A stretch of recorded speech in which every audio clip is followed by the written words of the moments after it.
Mapagpalang araw sa inyo mga kahiwaga. Maraming salamat po sa mga nagpapadala ng super thanks. Malaking tulong po yun sa akin. I-comment nyo lang dyan mga kahiwaga kung saan kayong lugar ngayon, sa Pilipinas man o sa iba't ibang bansa. At sa mga nagpapadala po ng super thanks, marami pong salamat sa inyo mga kahiwaga. May shoutout po tayo mamaya. Simulan na natin ang kwentong ito. Panahon ng 1989, lugar ng Capiz. Si Loreto ay nasa edad 22 na ng mga panahong yon. Isa ng empleyado. Alam naman niyang may usap-usapan noon sa kanilang barangay. Subalit habang hindi siya mismong nakakakita, wala siyang pakialam. Basta ang mahalaga para sa kanya, makapaghanap buhay siya sa bayan upang makatulong sa kanyang mga magulang bilang isang kargador lamang ng gulay. At sa mga panahong yon ay 4 lamang silang kargador hanggang sa ang 2 ay nagpaalam ng hihinto na sa pagtatrabaho. Dahil sa dami at bigat ng gulay na kanilang pinapasan, 2 na lamang silang natitirang kargador roon. Si Jonas na naging malapit na rin sa kanya, kaya naman mas lalong dumami ang kanilang trabaho. Sambit pa ni Jonas habang nagbubuhat ng sako-sakong gulay na kinakailangan nilang idiskarga. Loreto, wag mo kong iiwan dito ah. Kaya kahit na anong hirap man ang trabaho natin, pinipilit ko. Siguro pag umalis ka rito baka umalis na rin ako. Kasi hindi ko nakakayanin ang bigat ng trabaho. Huwag kang mag-alala Jonas, hindi kita iiwan dito. At saka pareho lang naman tayo ng dahilan. Matatanda na rin kasi ang mga magulang ko. At ang mga kapatid ko naman ay may kanya-kanya ng pamilya. Kaya hindi rin ako pwedeng tumambay lang. Tama ka roon. Yung 2 kasi nating katrabaho na nag-resign mga binata lang. Walang malaking obligasyon. Kaya para sa kanila madali lang iwan ng trabaho. Hindi tulad natin na may malalaki ng pasanin. Hayaan lang natin sila. Maiisip din naman nila yun balang araw kapag nagkaroon na rin sila ng obligasyon sa buhay. Tama ka ron. Sa bigat nga ng obligasyon natin ang lalaki na ng katawan natin. Kakabuhat ng sandamakmak na gulay. Pwede na nga tayong ilaban ng boxing. Tingnan mo yung muscle mo at muscle ko Magang-magana sa kakabuhat ng mabibigat. Kung sumali na nga lang tayo sa boxing no? Pwede rin. Nagpatuloy ang 2 sa kanilang pagtatrabaho. Hanggang sa makalipas ang 1 buwan. Nakahanap ng 2 kapalit ang may-ari ng negosyo, si Gwen at si Nestor.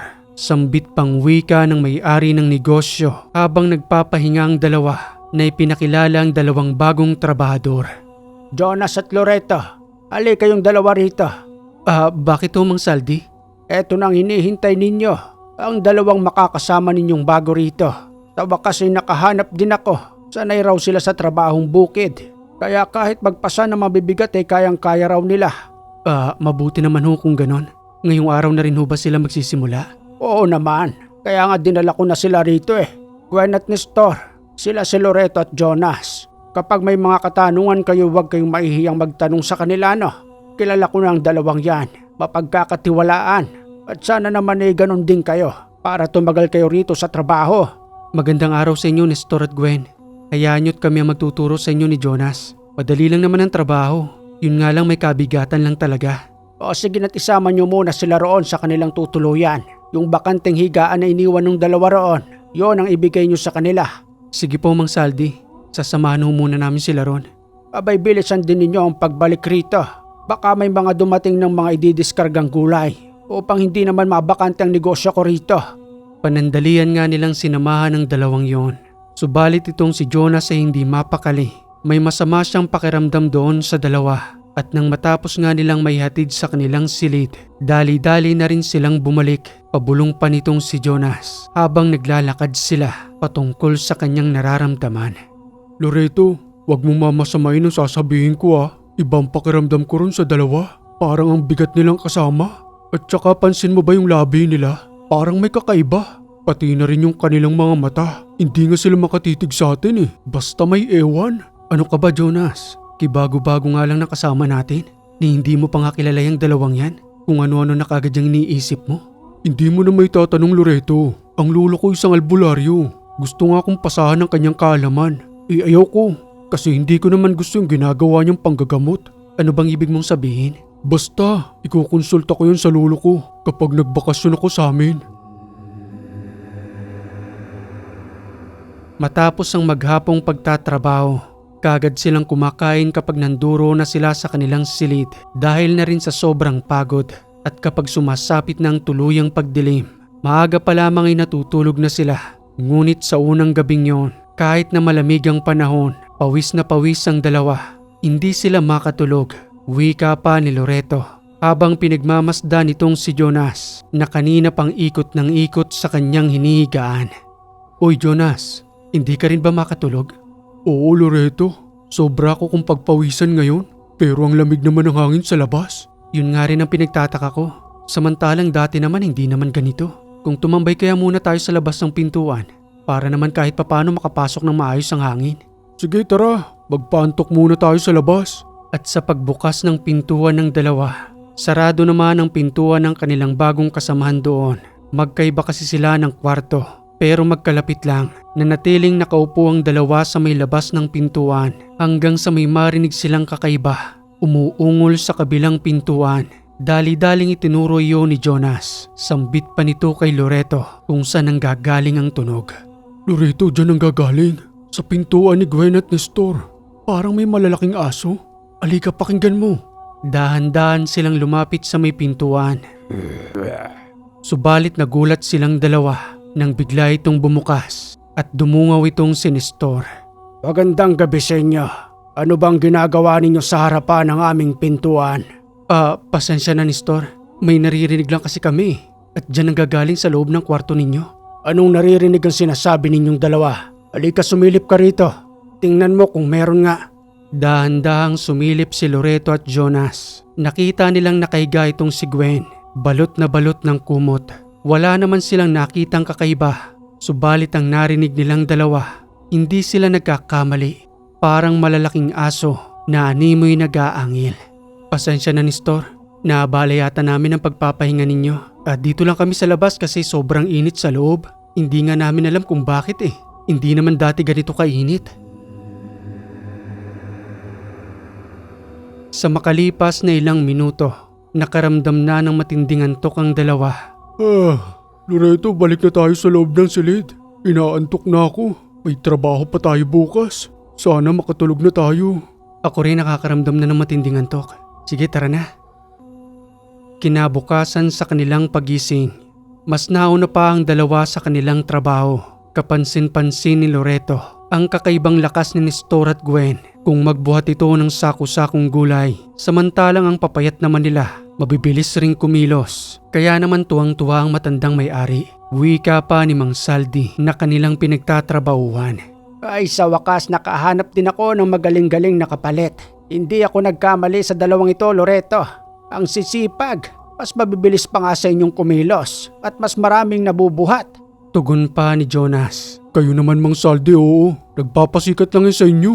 Baka pag tumagal-tagal na yan dito humaba ng sungay ng dalawang yan. Mas tamad pa kaysa sa amin. Jesus Jonas, nasasapawan ka lamang kaya ganyan ka magsalita. Hayaan nyo naman. Pagbigyan nyo silang magpakita ng gilas. At nasa sa inyo pa rin naman ang tiwala kong dalawa. Dahil kayo ang matagal na nagtatrabaho rito. Sa pagpapatuloy ng kanilang pagbubuhat, napansin ni Jonas ang kakaibang lana sa tagiliran ni Nestor.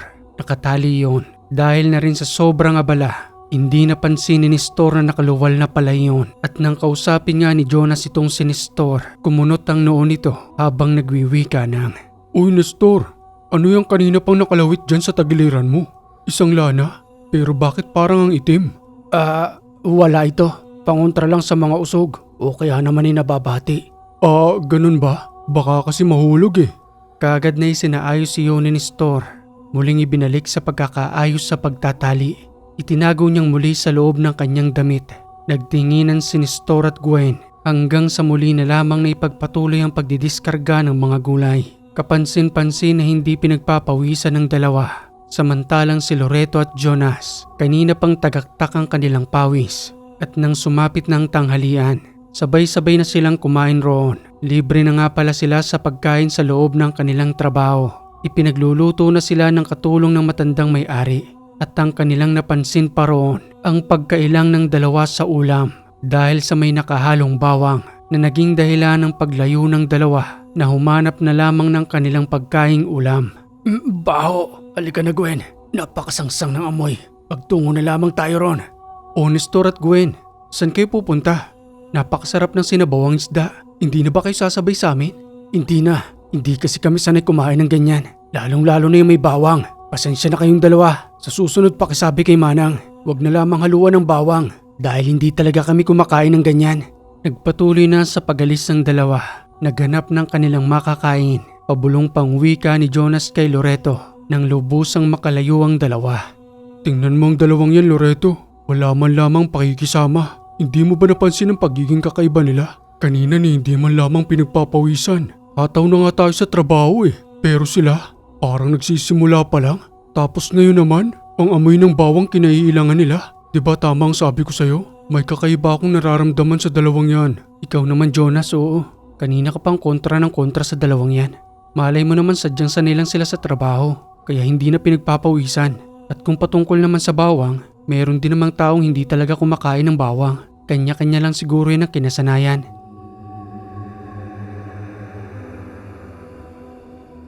Makalipas ang isang linggo, halos gabi-gabi silang may naririnig na umuungol.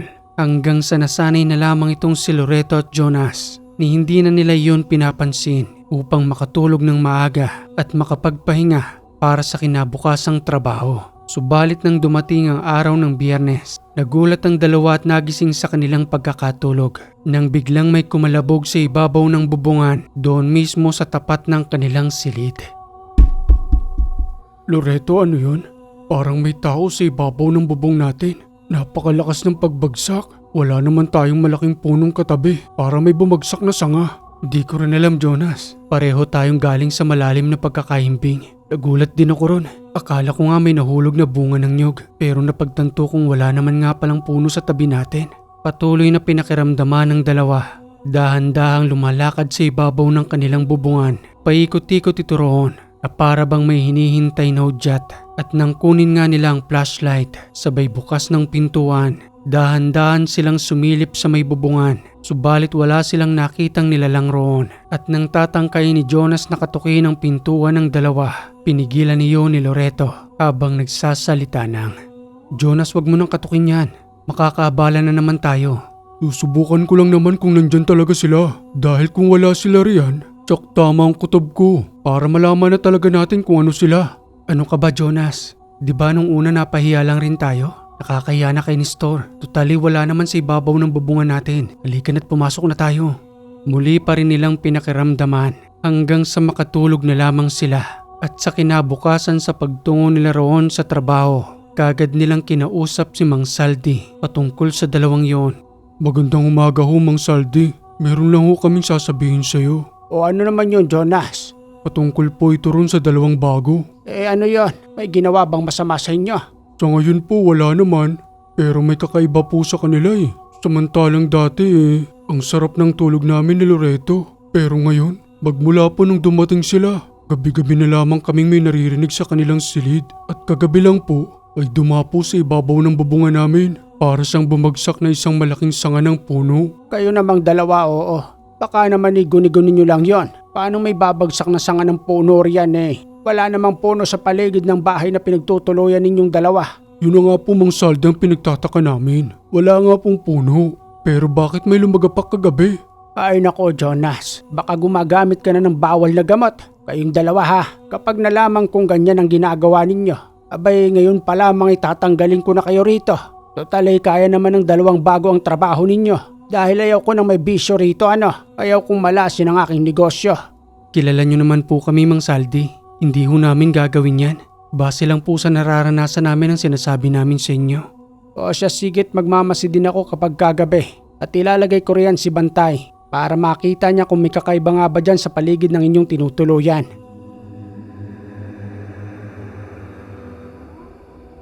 Makalipas ang isang buwan, humingi ng 3 araw na bakasyon itong si Jonas kay Mang Saldi. Kagad din naman itong pinayagan ng matanda. At ang usapan pa nga ni Nestor at Jonas, sa kanyang pagbabalik roon, magdadala siya ng pangontra dahil sa ang kanyang lolo ay isang manggagamot at hihingi ito ng payo roon kung ano ang maaari nilang gawin upang umalis ang pinaghihinalaan nilang aswang.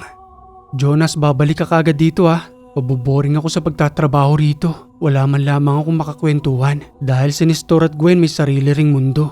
Oo naman Loreto, tayo na nga lang dalawa ang magkabady-bady rito eh. Pababayaan pa ba kita? Hayaan mo sa pagbabalik ko, yung ipinapangako ko sa'yo.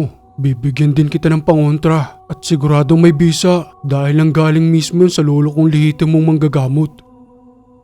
Sa muling pagsapit ng gabi, habang nag-iisa na lamang roon si Loreto, muli na naman niyang narinig ang ingay sa kabilang kwarto at habang unti-unting lumalalim ang dilim, narinig niya ang pagkahol ni Bantay kung sana'y nakatali ito sa labas ng kanilang dormitoryo. Dahan-dahan siyang sumilip sa may pintuan. Nakita niya itong si Bantay na nakatingin sa pintuan ng dalawa kung sana'y patuloy siyang kumakahol. Hindi mapakali sa kanyang pagkakatali habang nakabahag ang kanyang buntot na nakikita ni Loreto ang takot ng aso.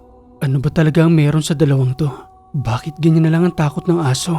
At nang marinig ni Loreto ang dahan-dahang pagbukas ng pintuan ng dalawa, kaagad niyang sinarado ang kanyang pintuan habang patuloy siyang nakikiramdam sa paligid. Oras na ng gabi, saan kaya magtutungo ang dalawang yon?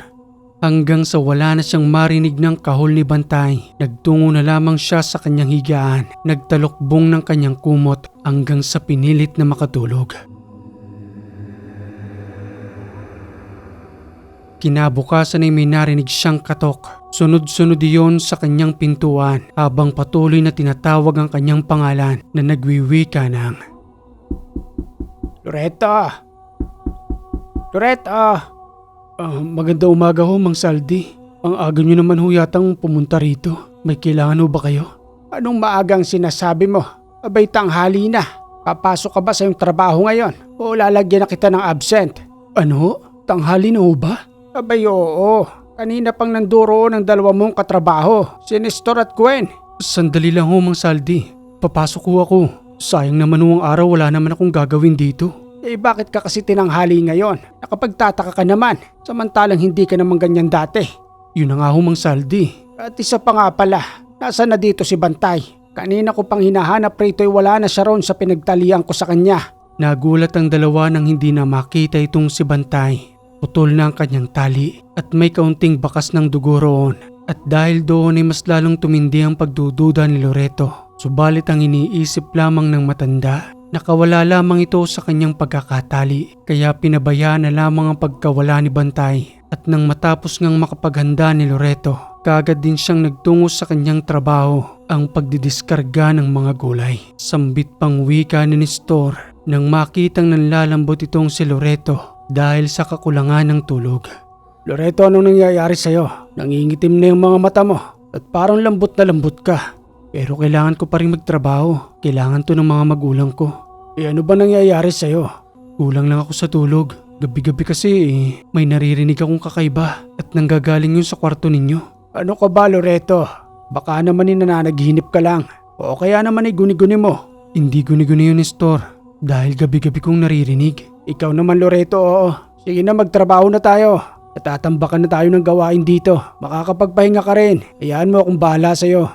Makalipas ang ilang araw na bakasyon ni Jonas, muli na rin itong nakabalik roon. At sa kanyang pagdating, itinatago nito ang kanyang daladalang medalyon. Ang medalyon ng Santo Cristo. Buhay na buhay itong nandoon sa kanyang bulsa. At sa kanyang pagdating nga sa kanilang silid, sa pagbabalik roon ni Loreto, kaagad itong ipinakita sa kanya ni Jonas. Sabay suot sa leeg nito upang magkaroon ng pangontra sa kanyang katawan. Ito na bang sinasabi mo, Jonas?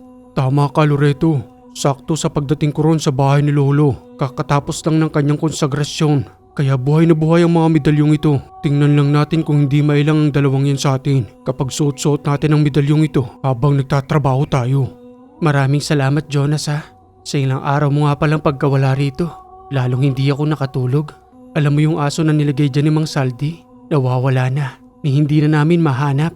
Kaya kahit ako naniniwala na sa mga sinasabi mo. Kasi may mga bakas pa ng dugo dyan kung saan nakatali yung aso. Ito namang si Mang Saldi, patay mali siya lang.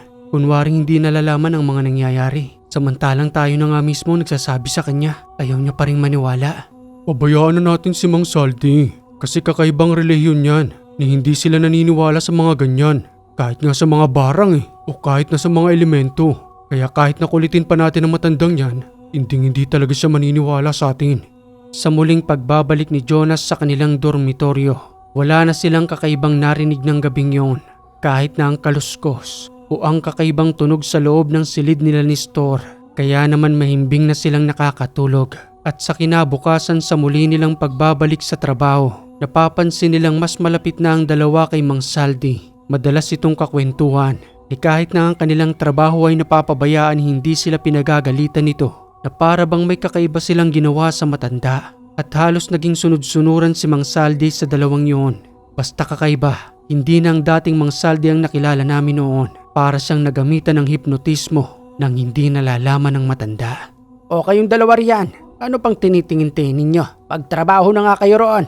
Pero Mang Saldi, bakit po sila? Nandyan pa rin at nakikipagkwentuhan sa inyo. May ipapagawa pa ako sa dalawang ito. Halina kayo.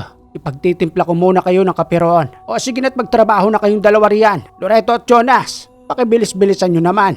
Abay matatambakan tayo ng maraming gulay. Kakaibang ngiti ang pinakita ng dalawang yon hanggang sa tumalikod at sumunod sa matanda. Samantalang kami ni Jonas ay kagading nagtrabaho. Napapansin naming lumalayo na sa amin si Nestor at Gwen dahil siguro sa daladala naming medalyon. Kaya ang ginawa nilang paraan ay gamitan ng kakaibang mahika ang matanda. Napalayo na sa amin ang loob nito. Kahit na nga ba mas matagal pa kami sa dalawang yon, dagnas pawis na kami sa aming pagtatrabaho. Samantalang ang dalawa ay naghihintay ng ibang mga gulay kung saan sila magdidiskarga. Doon umano'y inuutos sa kanila ng matanda ang kanilang trabaho upang mapalayo sa amin at makaiwas sa aming dalawa ni Jonas. Mas mabigat ang trabaho natin dito, Loreto. Ano ba tong si Mang Saldi? Oo, kay bago-bago lang ng dalawang yan Pinakikinggan niya na.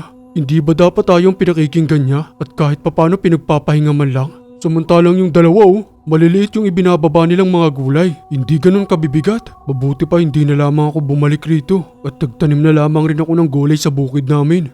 Hayaan na natin sila, Jonas. Ang mahalaga magkasama pa rin tayo. Kung iniwan mo ko, baka umalis na rin kagad ako rito. Trabaho naman ang pinunta natin dito, hindi sila, di ba? Sa bagay, halika na nga't pagtulungan na natin yun. Mas marami pa tayong gagawin. Makalipas ang 2 buwan, lumapit sa amin ang matandang si Mang Saldi. Sambit pang wika nito sa amin habang nanduroon kami't abala sa aming trabaho. Loreto at Jonas, may maganda akong balita sa inyo. Ano po yun, Mang Saldi? Parang ngayon lang po kami nakarinig ng magandang ibabalita ninyo sa amin. Abay ikatutuwa nyo ito. Sigurado ko ron. Gusto nyo bang magbakasyon? Bakasyon po? Bibigyan nyo kami ng bakasyon? Oo naman. Para naman kahit papano'y makapagpahinga ang katawan ninyo.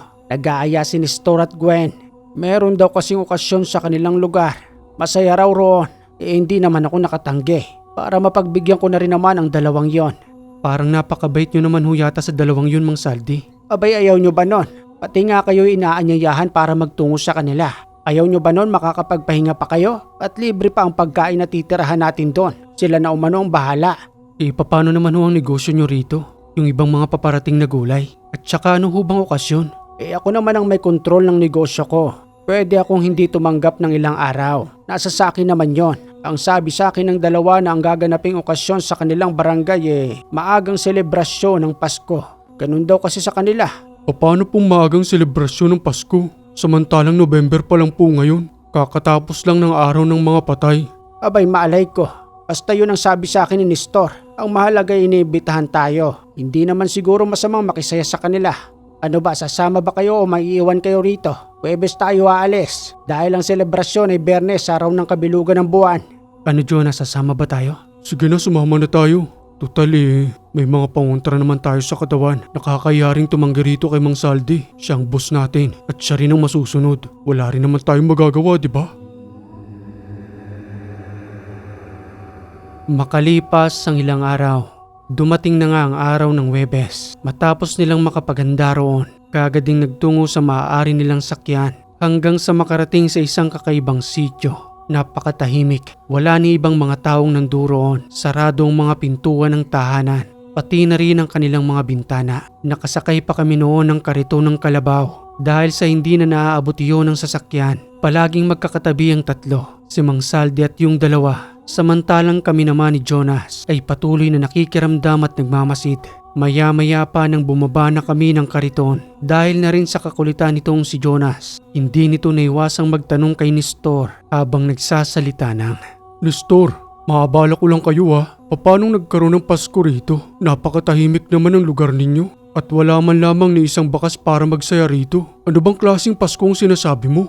Tugon naman ni Mang Saldi na sumingit sa usapang yon. Ikaw naman Jonas, ikaw na nga itong inimbitahan rito Masyado ka pang maraming tanong. Baka naman bukas abala na ang mga tao rito.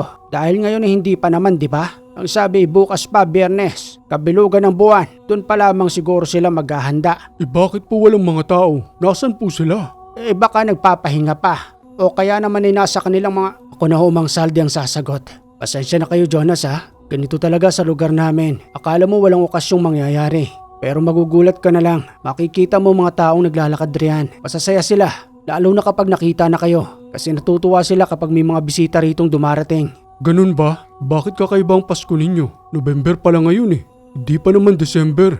Napakalayo pa para magselebra. Kakaiba ang lugar na ito, Jonas. Siguro kung dito ka rin lumaki, mauunawaan mong sinasabi namin. Dahil kami rito ni Gwen, pagkababata talaga kami. Ito yung buhay na kinagis na namin. Kaya nga inimbita namin kayo rito para maranasan nyo rin yung saya rito sa aming barangay. At ito na yung magiging huling saya ninyo sa buhay ninyo. Kapag naranasan ninyo kung gaano kasaya sa aming maliit na sityo.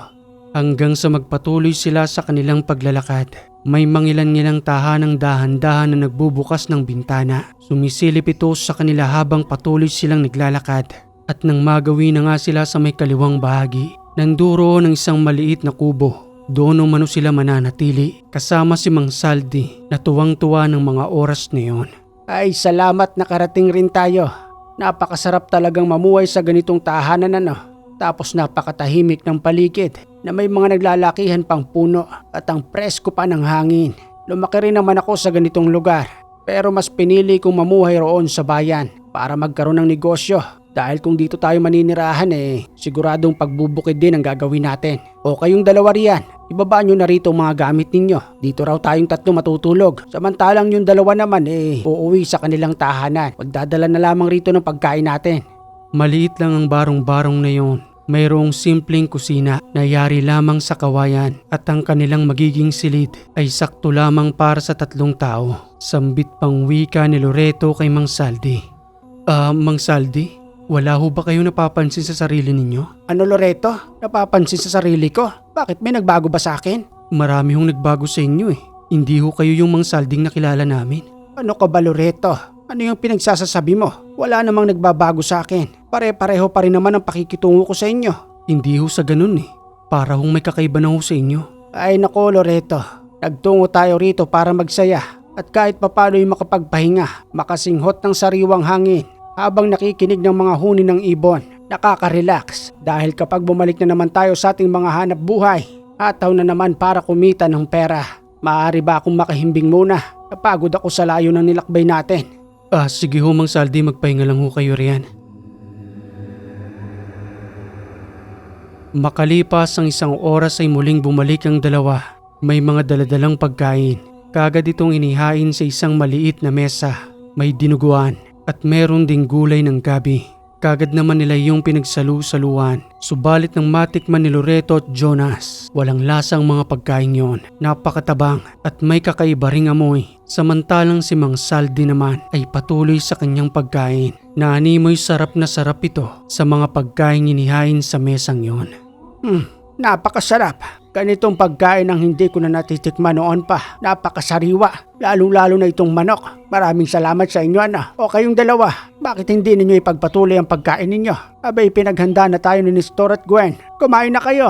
Sa pilitang kumain ng dahan-dahan ng dalawa. Subalit nang hindi na talaga nila kaya, uminom na lamang ng tubig at saka nagtungo sa labas ng tahanan. Pinabayaan doon ng matanda. Bulong pa ni Jonas patungkol sa mga pagkain yon.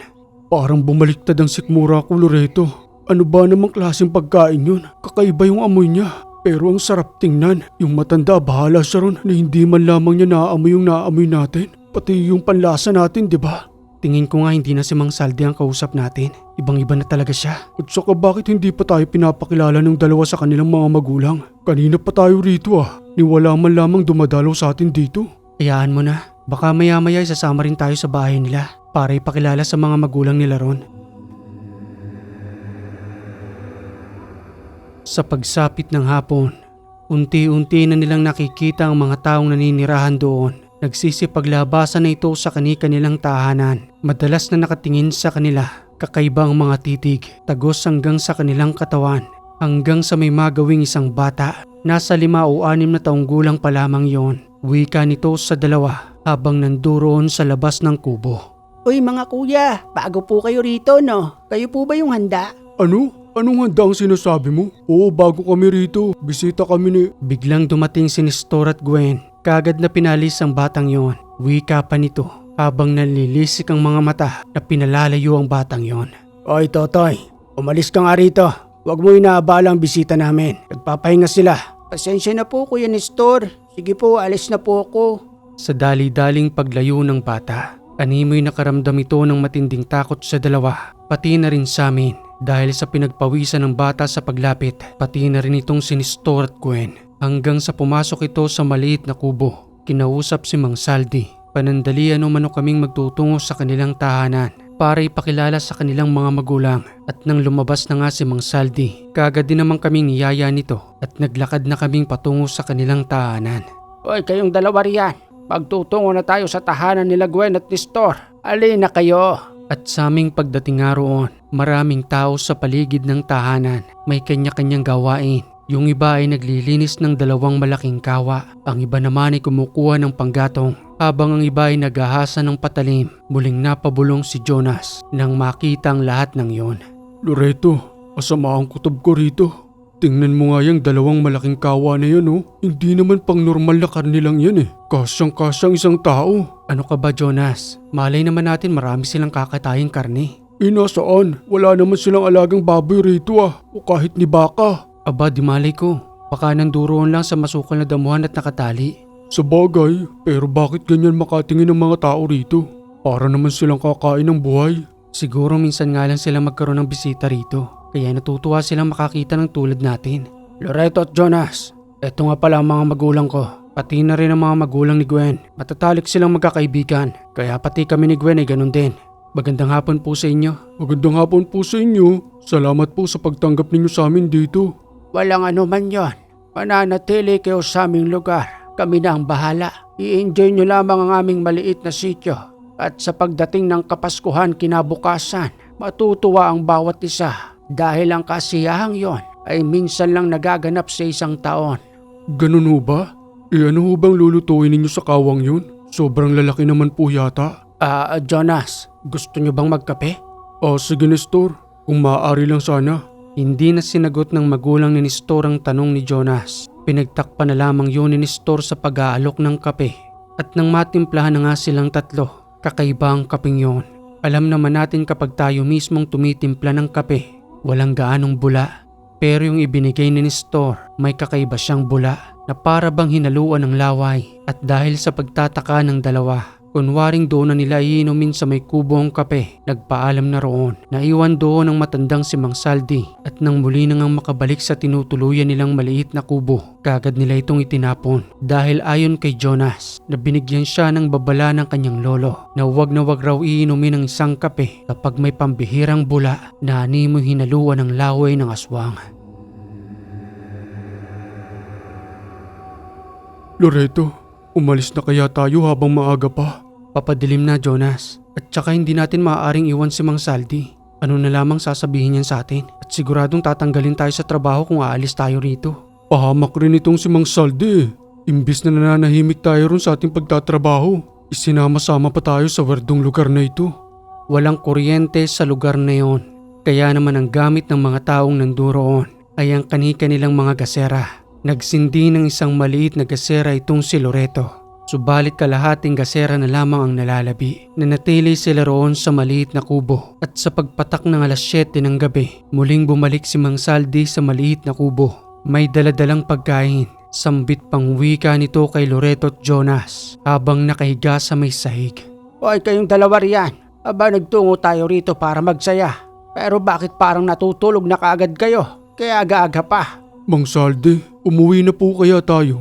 Napaka-boring naman po rito. Abay, hindi ka lang siguro sanay sa ganitong lugar. Samantalang nung kabataan ko ganito rin. Kahit na tahimik para sa akin masaya kami. Halina kayo't kumain na muna tayo. Etong daladala kong mga pagkain. Makikilaro tayo ron sa labas. Nagpupulong-pulong sila. Doon mismo sa may gitna ng apoy. Napakasaya noon. Ginagawa rin namin yun noon nung bata pa kami.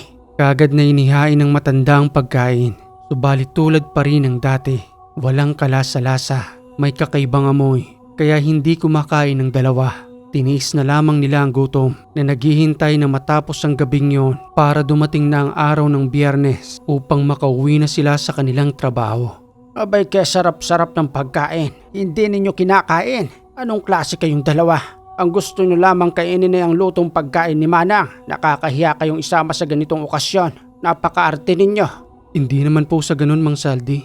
Pero wala pong lasa yung pagkain eh. Hindi nyo rin ho ba naaamoy yung amoy niyan? Para ho siyang sirang karne. Ay sus, kung ayaw niyong kumain, di ako na lamang. Pakinggan nyo nga yung sikmura ninyo. Patuloy na lamang sa pagkalam. Kayaan nyo't bukas rin hihingi ako ng saging. Baka may tinibang hinog na saging roon sila ni Store. Mas maganda pa nga ho yun, Mang Saldi. Kahit saging na lang ho, mabubusog na ho kami nun.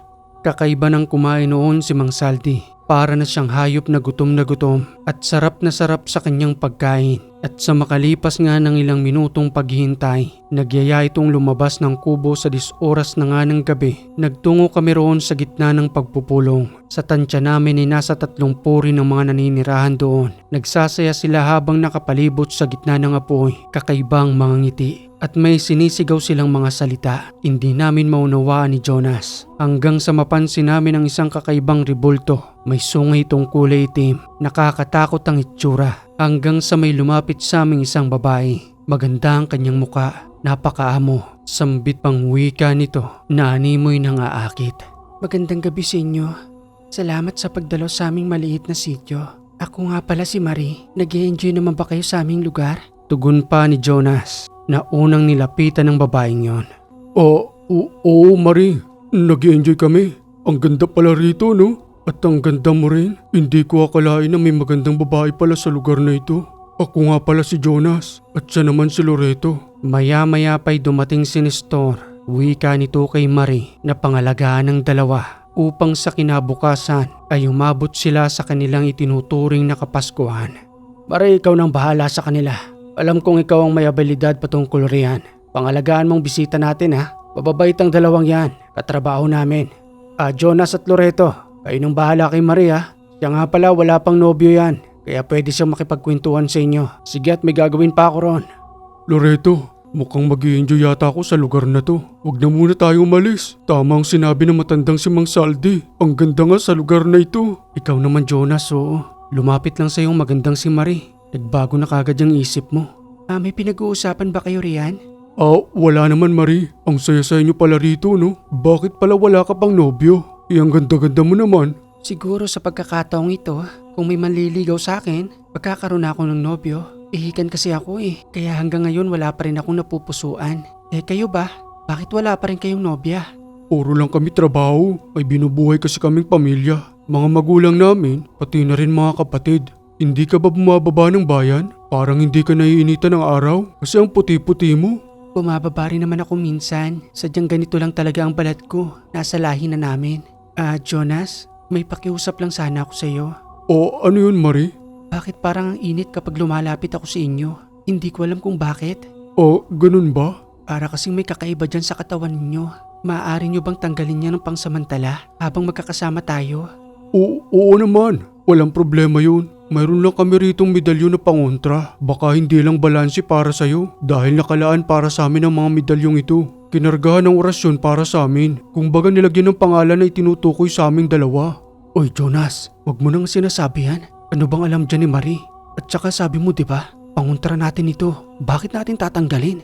Ipakiusap sa atin ni Marie. Wala naman sigurong masama diba? Tanggalin na muna natin. Kapag kausap lang naman natin siya, pagbigyan na natin minsan lang tayo magkaroon ng kausap na ganito kaganda. Isa ka rin sa pahamak Jonas Ang bilis magbago ng isip mo. Ganyan ka na ba kahina? Hindi naman sa ganun Loreto. Hali kayong dalawa. Pagtungo tayo nun sa isang malaking punong yon, ang ingay kasi rito eh. Nagsasaya pa ang mga kabarangay namin para makapagkwentuhan man lamang tayo. Kasi kinabukasan, mas abala na rin kami sa pagluluto ng mga pagkain para sa handa sa aming barangay. O sige Marie, saglit lang ha. Magtutungo lang kami sa may kubo. May tatanggalin lang kami ron ni Loreto.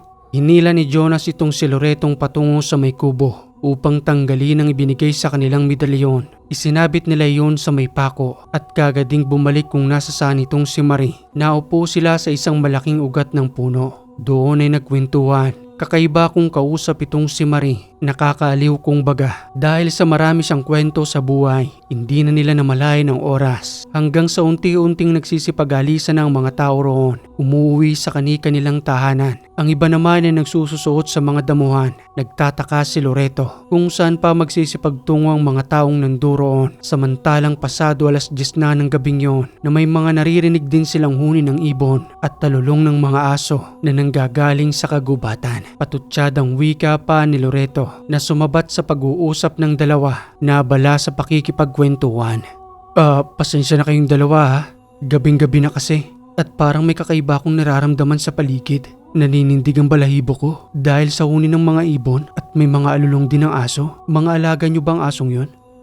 Oo, mga alaga namin yon. Paminsan-minsan kasi sumusuot sila riyan sa mga damuhan. Kaya ayun, kapag nakakakita ng kung ano-ano ay umaalulong ng kusa. Bakit parang kakaiba? Ganun lang talaga yon. Masyado ka namang kabado Loreto. Eto nga't kasama pa natin si Mario. Kay babae niyang tao nandito pa nga siya eh. Wala na kasi yung ibang mga kabarangay nila rito. Nagsisipagtungo ron sa masukal na damuhang yon. Ano bang gagawin nila ron? Siguro may kukunin lang sila. Pabayaan na natin yon. Huwag mo silang intindihin. Oo nga naman Loreto. Silang nakakaalam sa lugar na ito. Kung ano-ano namang napapansin mo. Ang sarap-sarap ng kwentuhan namin dito ni Marie. Sumisingit ka pa riyan. Alam mo Jonas, kanina pa rin nating hindi nakikita si Mang Saldi. Nasaan na kaya matandang yon? Oo nga pala, si Mang Saldi. Marie, hindi ka pa ba matutulog? Hindi pa rin ako inaantok eh. Pero sige kung hinahanap nyo na si Mang Saldi, siguro hanapin nyo na muna siya. Pero baka nandoon na siya sa inyong kubo. Sige Marie, masyado na rin lumalalim ang gabi. Gusto mo ihatid ka muna namin sa bahay ninyo? Para kahit papano safe ka namang makauwi. Hindi na, sanay naman ako rito. Kahit nga oras ng gabi umuwi ako na mag-isa. Dahil kilalang kilala naman ako ng mga taong nandirito. Sige, ikaw ang bahala. Uwi na muna kami ha. Bukas ulit magkwentuhan tayo. Ang sarap mo kasing kakwentuhan eh. Ang bilis ng oras na lumilipas. Oo naman Jonas. Lalo na bukas at Kapaskuhan na. Kailangan namin kayo para sa kasiyahan ng maliit naming sityo. Sige Marie, magandang gabi uli. Mag-iingat kang pauwi sa inyo ha. Pinagmasda ni Loreto kung saan nagtungo ang babae. Napansin niyang doon din nagtungo ito sa pinuntahan ng karamihan. Doon sa masukal na damuhan kung saan ay may mga umaalulong na aso. Pinabayaan na lamang yun ni Loreto at sa muli nilang pagbabalik sa kanilang maliit na kubo. Dali-dali nilang hinanap si Mang Saldi. Wala rin ito roon. Hindi nila alam kung saan nagtungo. At nang hanapin nila ang kanilang Santo Cristong medalyon, wala na ito sa pinagsasabitang pako. Sambit pang wika ni Jonas habang nag-aalala sa pagkawala ni Mang Saldi pati na rin ang kanilang medalyon. Dito lang natin sinabit yung Loreto. Sino naman kukuha nun? Hindi naman nila alam kung anong bisa nun, di ba? Yun ang hindi ko alam Jonas. At bakit nila kukunin ang medalyon natin? Para saan, di ba? At sinong may kakayanang kumuha nun? Wala namang ibang makakahawak nun kundi si Mang Saldi. Yun na nga eh. Isa pa yun si Mang Saldi kung nasaan na nga ba siya. Ay naku, ano nang gagawin natin? At saan natin nahanapin si Mang Saldi sa ganitong oras? At habang nakahiga na sila sa may sahig, habang natutulog, bumukas ang kanilang pintuan. Dumating si Mang Saldi. Pasado 1:00 na iyon ng madaling araw. At nang maalimpungatan ng dalawa, kaagad na sinindihan ni Loreto ang gasera. Wika pa nito sa matanda na may bakas ng dugo sa kanyang damit. Mang Saldi, saan ho kayo nang galing? 1:00 na ho ng madaling araw. At saka, saan niyo ho nakuha ang dugong yan? Pasensya na kayong dalawa na agising ko pa kayo sa aking pagdating. Doon lang ako nang galing sa bahay nila ni Store. Tumulong na ako sa pagkatay ng manok. Kaya eto, pati yung damit ko ay natalsikan ng dugo. Nakakahiya naman kasing hindi tumulong. Ganun ho ba? Pero bakit parang ang lansa ho ng dugo? Hindi naman ho yata ganyan ang normal na dugo ng manok. Ganito, ikaw naman Loreto, oo. Sige na't magsipagtulog na kayo. Maya-maya isisikat ng araw. Matutulog na rin ako maya-maya riyan. Sige ho Mang Saldi. May dala ho ba kayong pagkain riyan? Oo nga pala pero sinabi ko na kay Nestor na kung meron silang saging magdala rito. Sige ho. Matutulog na lang ho kami ni Jonas. Ito ho yung bakanting higaan para sa inyo. Sige na't matulog na kayo. Kinabukasan sa pagtiktilaok ng manok, wala na rin doon ng matanda. Kagad na tumayo ang dalawa upang itanong kung nasaan ang kanilang medalyon. Nalimutan kasi nila yung itanong kagabi. Subalit hindi makita ang matanda. Pati na rin sa labas ng kubo. Wala rin ang mga taong kagabing nagsasaya. Gayon din si Marie ay hindi nila makita. Nasa na kaya ang magandang si Marie? Gusto ko na siyang makita, Loreto. Tinamaan ka kay Marie, Jonas Sino ba namang hindi tatamaan doon? Ang ganda-ganda niya. Mabuti na lamang at sa akin siya unang lumapit para makipagkwentuhan at hindi sa'yo. Huwag kang mag-alala, hindi ko naman siya agawin sa'yo. May saging na rito. Siguro dinala ni Nestor habang mahimbing pa tayong natutulog.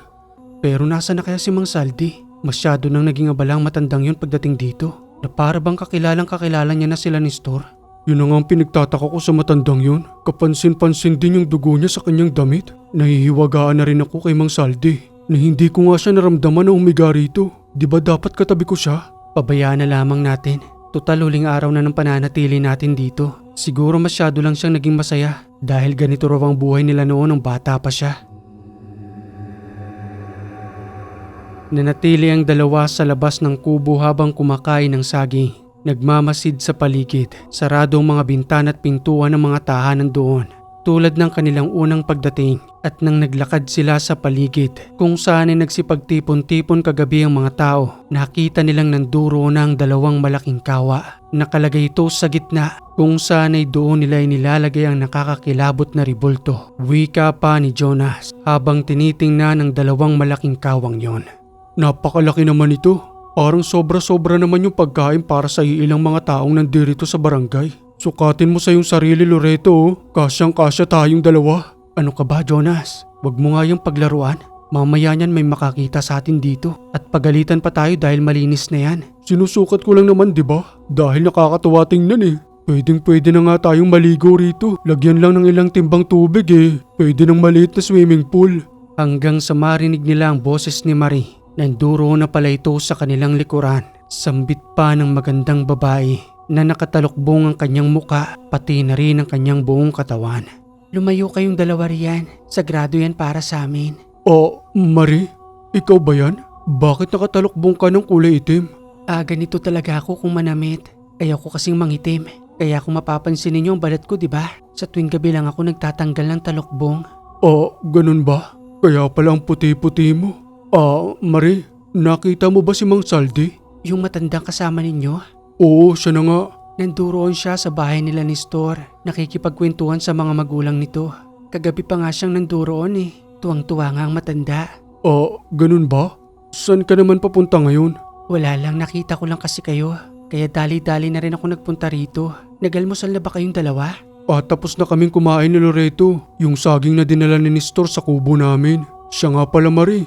Bakit sa ganitong oras sarado yung mga tahanan dito? Ni isa wala man lamang nagbubukas? Ganyan lang talaga ang tradisyon namin sa lugar na ito.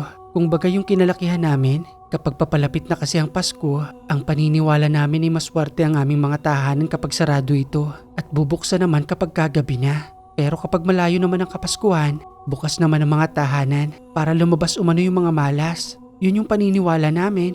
Kakaiba pala ang mga paniniwala ninyo rito, Marie. Kabaliktaran naman sa amin, kapag magpapasko at bagong taon, kailangan bukas ang pintuan para pumasok ang swerte. Dito baliktad naman, sinasarado ninyo. Oo, ganun talaga. Magkakaiba naman tayo ng mga pananaw sa buhay. Gusto niyo bang magtungo kay Nestor? Sasamahan ko kayo. Hindi na, Marie. Basta alam naming nandoon si Mang. Hoy, kayong dalawa riyan. Ano bang ginagawa ninyo? Ayan na pala si Mang Saldi. Sige, talis muna ako May gagawin lang kasi ako. Sige, Marie. Kwentuhan ulit tayo mamayang gabi Kasi huling araw na namin dito. Oo naman, Jonas. I-enjoy natin ang huling gabi ninyo. At sigurado ko na mas marami pang magiging masaya kapag lubusan kayong nanatili rito. Ano? Wala yun. Sige, alis na ako. Dali-daling nagtungo ang dalawa sa kanilang tinutuluyang kubo. Pumasok na roon ang matanda. At ang una nilang bungad na tanong, kung nasa saan ang kanilang medalyon. Mang Saldi, napansin niyo ho ba ang nakasabit naming medalyon dito? Medalyon. Wala naman akong napapansin riyan. Kailan nyo lang ba isinabit? Kani-kanina lang. Hindi po, kagabi pa po eh. At nang balikan na po namin dito, wala na po yung medalyon. Ay wala akong nakita riyan, Jonas. Abala ko roon kila Nestor. E ano bang halaga nun para sa inyo? Pangontra po namin, Mang Saldi. Pangontra. Para saan? Sa mga may masasamang loob na magtatangka sa amin, yun po ang purpose ng medalyon na yun. Ganun ba? Yun nga lang ay wala naman akong nakita. Hayaan nyo't ipagtatanong-tanong ko. Baka may pumasok na iba rito at kinuha yon. Sige ho, Mang Saldi. Mas mabuti pa nga ho siguro. Maaari ba akong magpahinga muna? Antok na ako. Hindi rin ako nakatulog kagabi. Bumalik ako roon kila Nestor. Mas ginugol kong oras ko sa pakikipagkwentuhan. Kaya eto, antok ang inabot ko. Mas lalong naging kakaiba ang pagkilos ng matanda. Tulog na siya sa araw at sa gabi naman ay mas lalong aktibo ang kanyang katawan. At sa makalipas ng ilang oras, sa pagpatak ng hapon, nandyan na naman ang mga taong nagsisipaglabasan at sa mga oras na yon, kakaiba ang kanilang mga ngiti. Paulit-ulit silang sumusulyap sa may kubo kung saan ay nanduroon kami ni Jonas. Maya-maya pa'y nagising na ang matanda. Sambit pang wika nito sa amin habang patuloy na naghihilamos. O kayong dalawa riyan, maghanda na kayo. Magtutungo muna tayo roon sa may bukal ng balon. Isang araw na tayong hindi naliligo. Halina kayo, maya-maya ay magsisimula ng kasiyahan dito. Kaya kinakailangan din naman nating maging mabango. Kagad kaming sumunod noon sa matanda at sa aming pagdating sa may balon, nanduroon din si Marie, naliligo. May tapis ito hanggang sa kanyang dibdib. Kitang-kitang kaputihan ang kanyang balikat. Dahan-dahan na rin nagdidilim noon, kaya naman nagmamadali kaming naligo. Samantalang itong si Jonas, nakipagkwentuhan pa kay Marie patungkol sa kasiyahang gaganapin sa gabing yun. Ang puti mo pala talaga, Marie, no? Siya nga pala. Bakit gabi ang simula ng pagdaraos ng Pasko sa inyo? Dapat kanina pa umaga, di ba? Pero wala kaming nakikitang mga tao. Tulad nga ng sinabi ko sa inyo, Jonas, kakaiba ang Pasko namin. Kaya nga nagsisipaganda ng mga tao ngayon para mamaya kasama namin kayo sa kasiyahan. Ganun ba? Baka pwedeng tumabi uli ako sa iyo mamaya para makapagkwentuhan tayo. Oo naman, di ba magkaibigan na tayo? Sige, talis na ako. Kinakailangan ko pang ihanda ang sarili ko para sa inyo mamaya. Ayos. Sige, mag-iingat ka, Marie. Kita-kits na lang mamaya ha. Ay nako, Jonas. Kakaiba na talagang tama mo kay Marie. Kagabi lang kayo nagkakilala Feeling close ka na kagad. Bakit wala namang masama ron Binata naman ako at dalaga naman si Marie. Abay bilisan na ninyong dalawa riyan. Aabutan na tayo ng takip silim. Maya-maya ay magtitipon-tipon ang mga tao roon. At baka tayo na lamang ang kulang. Basa pa silang tatlo nang magtungo sa kubo. At nang matapos ngang makapagbihis, muling naalala ni Loreto ang medalyon. Panandalian nila yung hinanap ni Jonas. Nagtungo sa likuran ng kubo, daladalang maliit na gasera. At sa hindi sinasadyay natapakan niyo ni Jonas. Kumalansing ang dalawang medalyon. Wika pa ni Jonas sa kanyang muling pagakbang hanggang sa masipat ang hinahanap na medalyon. Nandirito, Loreto. Mabuti na lamang at hindi pinaghiwalay ang dalawang medalyon. Dito itinapon sa likuran ng kubo. At sino naman kaya may gawa nito? May bisa pa kaya ang medalyong yan, Jonas? Natapakan mo na't nahakbangan? Oo naman, Loreto. Sabi sa akin ni Lolo ang mga nawawala ng bisa kapag nahakbangan o lumalapat man lamang sa lupa ay hindi totoong medalyon. Ang kapangyarihang nanggagaling dun hindi nanggagaling sa itaas. Dahil ang totoong kapangyarihan na nanggaling sa may likha ay walang limitasyon. Maliban na lamang kung gagamitin mo ito sa kasamaan, talagang iiwan ka nito. Ganun ba? Akin na yung sa akin. Kasi nakakaramdam na naman ako ng pangingilapot. Mas masama ang kutob ko ngayon, Jonas. Kasi nang dumaan tayo sa pagligo sa balon, nakita ko pa rin nakatiwangwang roon ng dalawang malaking lutuan. Nasaan ang lulutuin nila? At bakit parang may hinihintay lamang silang hudyat? Ewan ko, Loreto. Pero ganun din ang pakiramdam ko. Yayain na kaya natin umuwi si Mang Saldi kahit na madilim na ngayon. Habang patungo na sila sa harapan ng kubo, panandalian silang napahinto. Dahil sa dumating itong si Nestor, inahanap si Mang Saldi. At nang sumagot ang matanda, sambit na wika ni Nestor patungkol sa aming dalawa ni Jonas. Mang Saldi, Nestor, ano bang kailangan mo?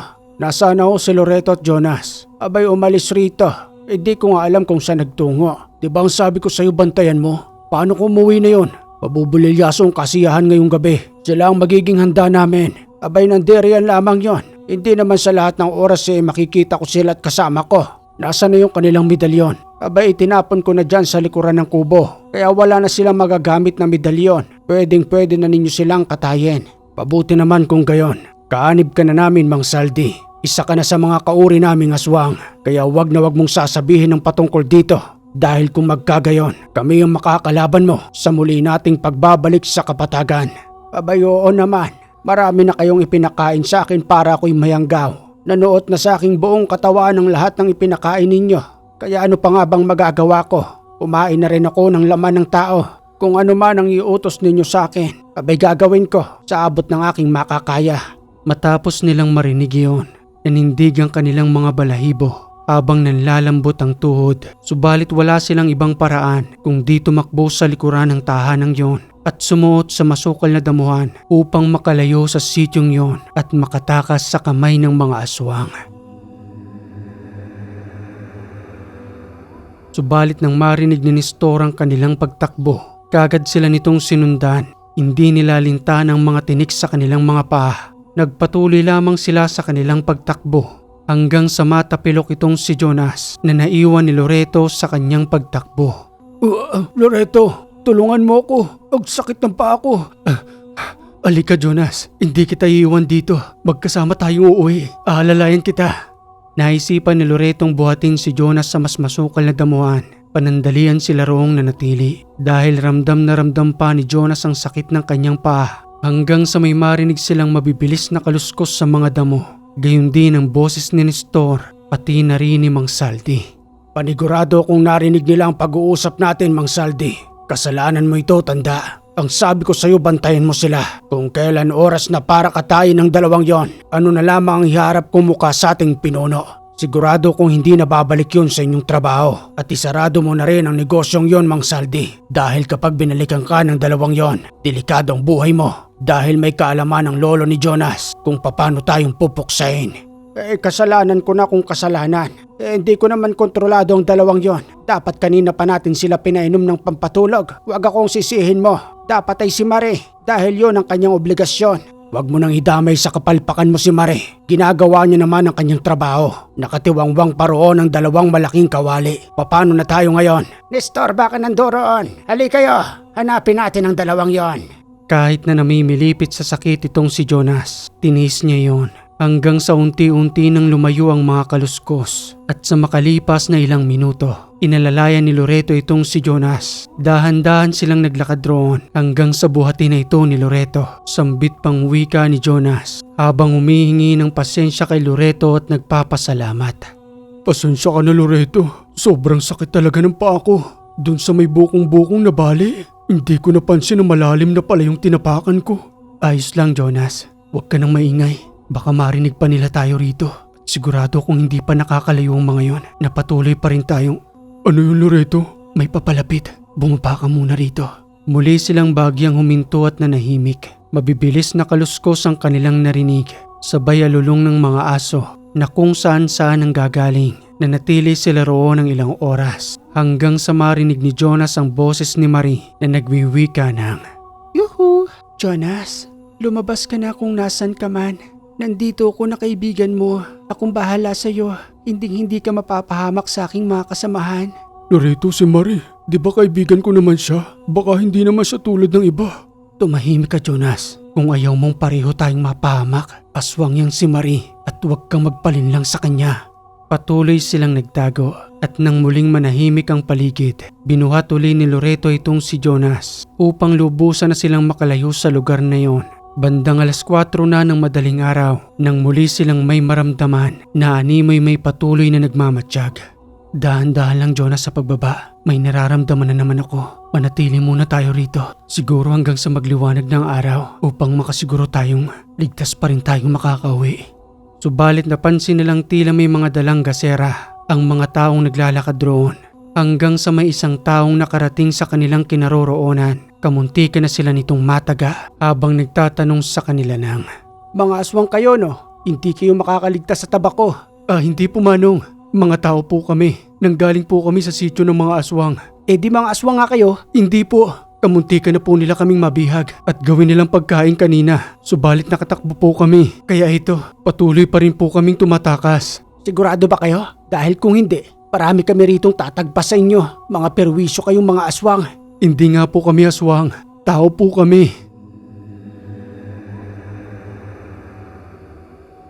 At nang mapatunayan nga nilang hindi sila aswang, panandalian silang kinupkup ng mga taong iyon. Dinala sa kanilang sityo na 3 araw ding pinangalagaan dahil sa bali sa paa ni Jonas. Ayon sa mga naninirahan doon, totoong may aswang sa kabilang sityo at yun ang pinangingilaga nila. Kaya naman patuloy ang kanilang pagroronda sa gabi hanggang sa madaling araw upang mapanatili ang katahimikan sa kanilang sityo. At nang lubusan nang gumaling itong si Jonas, hindi na sila bumalik sa kanilang mga trabaho dahil maaaring nanduro na si Mang Saldi pati si Nestor at Gwen na hinihintay lamang sila sa kanilang pagbabalik. Umuwi na sila sa kanilang tahanan at hindi malilimutan ang karanasang yun ni Loreto nang minsang natungo siya sa Pasko ng mga aswang. Okay mga kaiwaga, kamuntikan na silang maging handa sa Paskong yon. Maraming salamat sa pagpapadala ng magandang kwentong ito na itinago natin sa pangalang Loreto. Mapagpalang araw sa inyo mga kahiwaga. Maraming salamat po sa mga nagpapadala ng super thanks. Malaking tulong po yun sa akin. Salamat po sa inyo mga kaiwaga.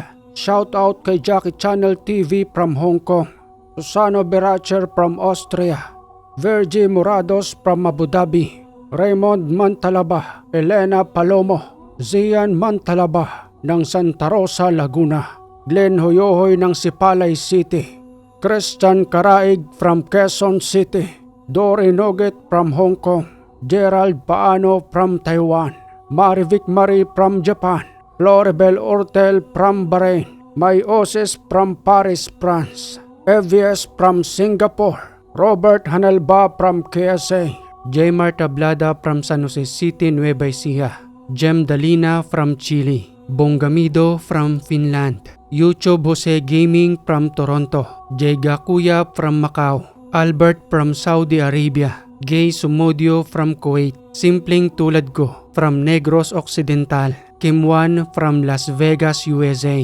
Rex from Agusan del Sur, Jonas Salas from Tacloban City, Charlene Gumansing from Muscat, Oman, Marlon De Jesus from Saudi Arabia, Chari Kiamko from Sagay City, Negros Occidental, Romel Salvalion from Davao City, Miriam Libelt from Yoma, Arizona, USA.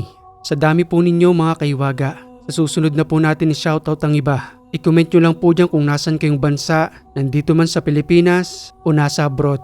Maraming salamat sa inyo mga kaiwaga at sa mga nagpapadala po sa akin ng super thanks. Marami pong salamat. At kung nagustuhan yung kwentong ito mga kaiwaga, palambing naman po ng like and share. At kung hindi ka pa nakaka-subscribe, click mo na yung subscribe button dyan, pati na rin ang bell para ma-notify ka sa ating mga susunod na upload. Muli mga kaiwaga, maraming salamat sa lagi ninyong pagantabay dito sa Ang Hiwaga.